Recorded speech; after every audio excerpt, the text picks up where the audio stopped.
Welcome to episode 12 of the Heal with Jill podcast. In today's episode, I'll be discussing how decision making can be influenced by intuition and some other elements as well.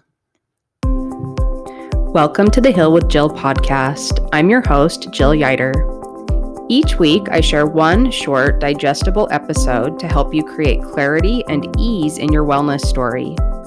I'll be exploring self-care, intuition, mindfulness, intentional living, and more. If you enjoy a fresh perspective, agree that life is not black and white, and want to improve your relationship with yourself, then you're in the right place.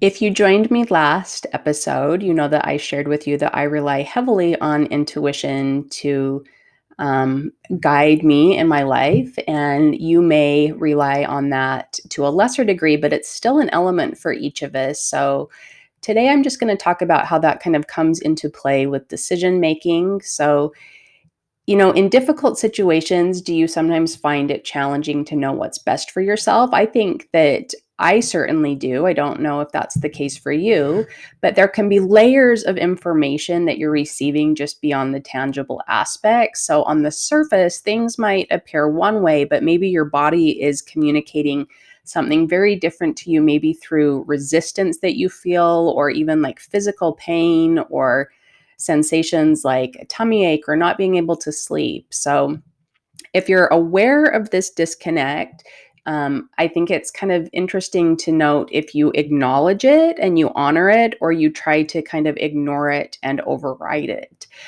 I have learned in my own experience that if I ignore it and override it, it always ends in disaster. So that's the paradigm that I'm operating from.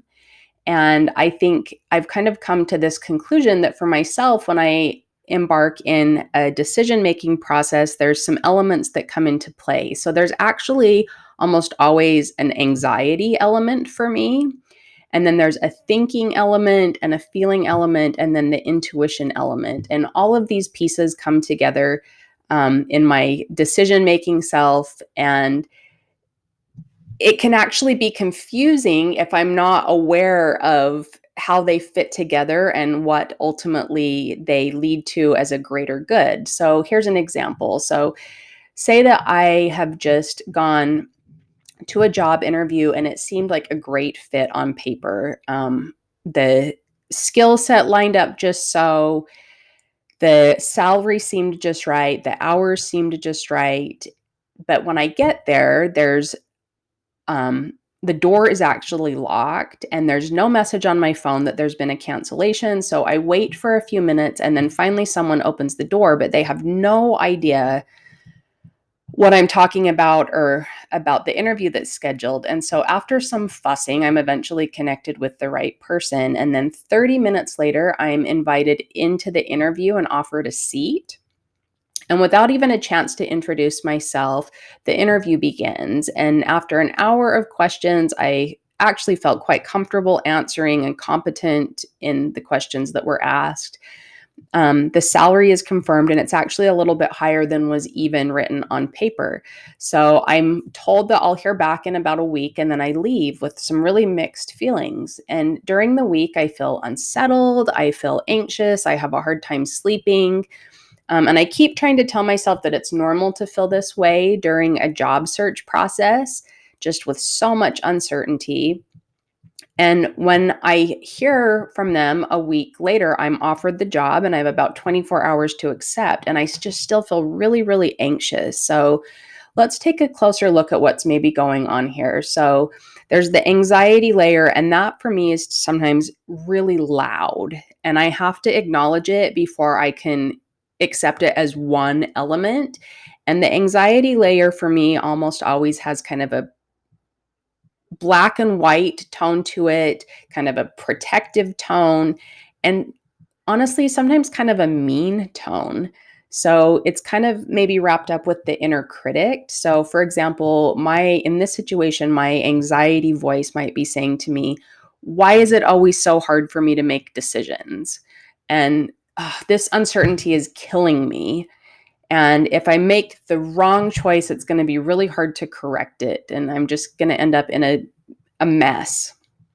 And then if I kind of, package that up as, okay, that may or may not be accurate. That's all anxiety speaking. And then if I check in what my thinking self is saying, it might be saying some things like, I need to make a decision soon. The salary sounds really good.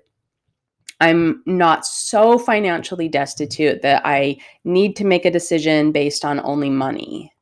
So, kind of that's the maybe logical aspect, some facts.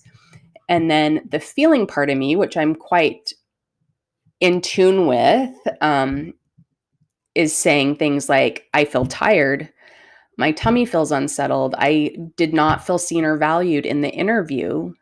And so those are kind of packaged up as like bodily sensations, maybe some statements aligned with my values that I've discussed in previous episodes, for example. And then my intuitive element, or my intuition, is saying some things like, this just does not feel right for some reason. And I really value being seen. And overall, I just don't feel confident that this is a good fit. So for me, the intuitive voice is all kind of shades of gray. It may not have all of the answers yet. It tends to support and reinforce how I am feeling and kind of make sense of how I'm feeling in a way.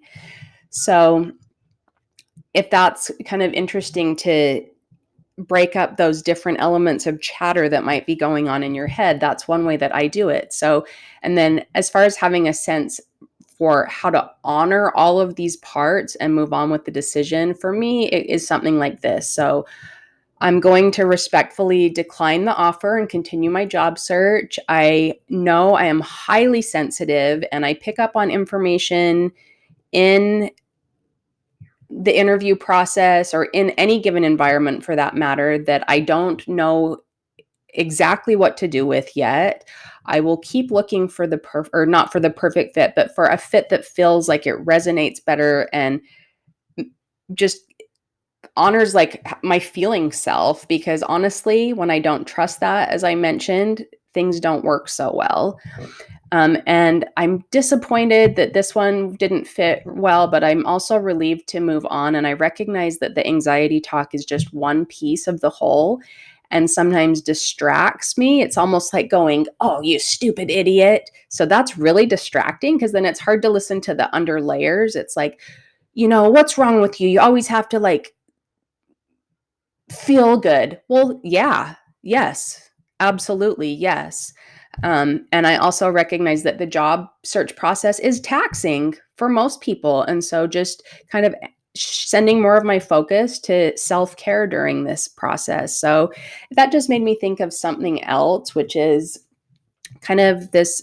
I've been encountered with it a few times, and it's a little bit of a buzz phrase maybe right now. And that's this kind of, it's like feelings are not facts is how it goes. And I guess for me, that just does not resonate. If it I can see where it's coming from, but for me, it doesn't really resonate. I actually believe that feelings are facts. It doesn't mean that you have to immediately act on them, or that they're able to predict the future, or that they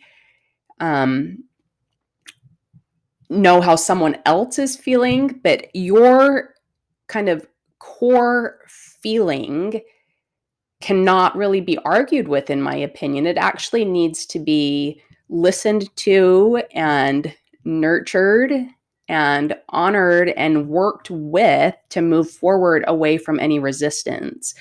So if you get really harsh with yourself and use statements like, well, feelings are not facts, just move ahead with it. Well, maybe an idea is to just try that and notice, okay, does that put me into a place of more resistance or less resistance? And everyone's different. So maybe it does help you, but for me, it puts me in a place of more resistance. That does not help. I have to get on board with how I'm feeling and use it to move forward in making a decision, in looking after myself, in really anything that I do. So I hope that that was maybe helpful.